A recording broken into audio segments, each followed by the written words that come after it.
Today's video is titled "What is Vegapunk trying to achieve with his broadcast?" Let's dive into the main content. The report mixes in personal opinions and apologies, and so far, the visuals seem meaningless. There's definitely a lot of mystery surrounding it. It can't be helped. Old people's stories always take a long time to get to the point.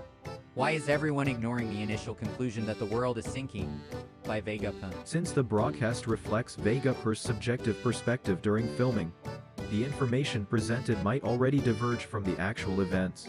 First, the interval needed to prepare the Dan Mushi to tell the truth was originally stated to be between 1 hour to 10 minutes, but it seems this time frame can be shortened at discretion.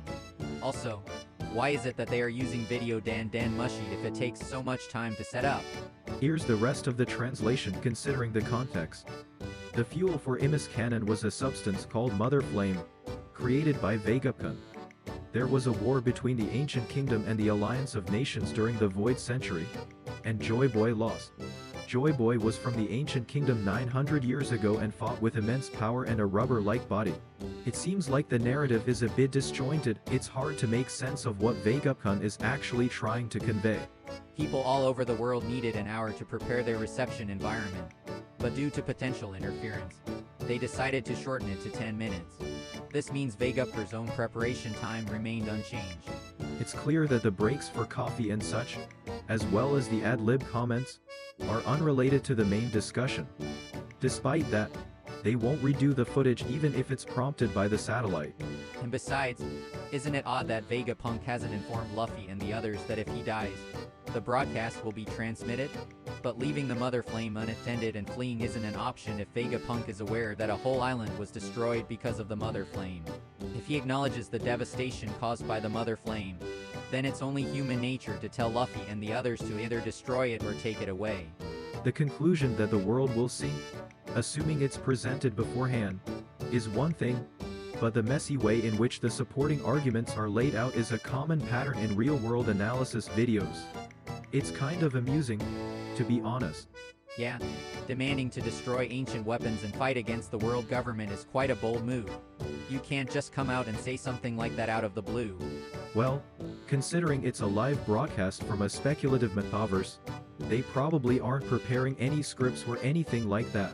Well, the broadcast isn't over yet, so there might be a conclusion that ties everything together. There could be a reason for using visual Dan Mushi instead of just audio. Also, the presence of Stella, Sho, and Chick, who are presumed to be deceased. The discrepancy in the timeline mentioned by York, and the seemingly abrupt demise of Vegapunk. Maybe they're planning to have the 5 elders reveal the truth live and broadcast it worldwide? Just having the audio of Vegapunk might not be very convincing, right? Well, having the visuals wouldn't necessarily make it more convincing either, but the scientific capability to broadcast video worldwide is likely only possessed by Vegapunk, which would add credibility to the broadcast. Visual perception, being the most impactful among the 5 human senses, makes a significant difference in how the message is conveyed to the recipient. Therefore, having video footage might be preferable as it could enhance the delivery. If suddenly a voice came from the Dan Mushi saying, "Hey, this is Vegapunk. Just so you know, the world is going to sink into the sea," people might just think some weirdo hijacked the broadcast. It seems like the discussion about the war serves as more of a preamble or background information. The main point seems to be that the weapon used in that war has been activated, leading to the rise in sea levels. Vegapunk is acknowledging his involvement in that activation and wants to apologize for it. Even if Vegapunk just says, the ancient weapons were activated by the Mother Flame, causing the rise in sea levels, it only explains the reason for the rising sea levels. By discussing history, it's implied that the owners of the ancient weapons are now eager to unleash them with the force to raise the sea levels by 200 meters, which would be communicated to the world. Vegapunk left behind his research just as O'Hara left behind their books. That's all there is to it. As Vegapunk himself says, he's not discussing good or evil. He's not instructing to overthrow the world government or do something about the Mother Flame. Rather, he's presenting facts that could serve as material for people worldwide to make their judgments.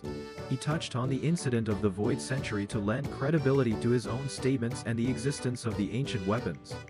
At that time, due to his own goodness, He couldn't help but apologize for indirectly erasing the Void Century with his inventions. This concludes the video. Thank you for your support.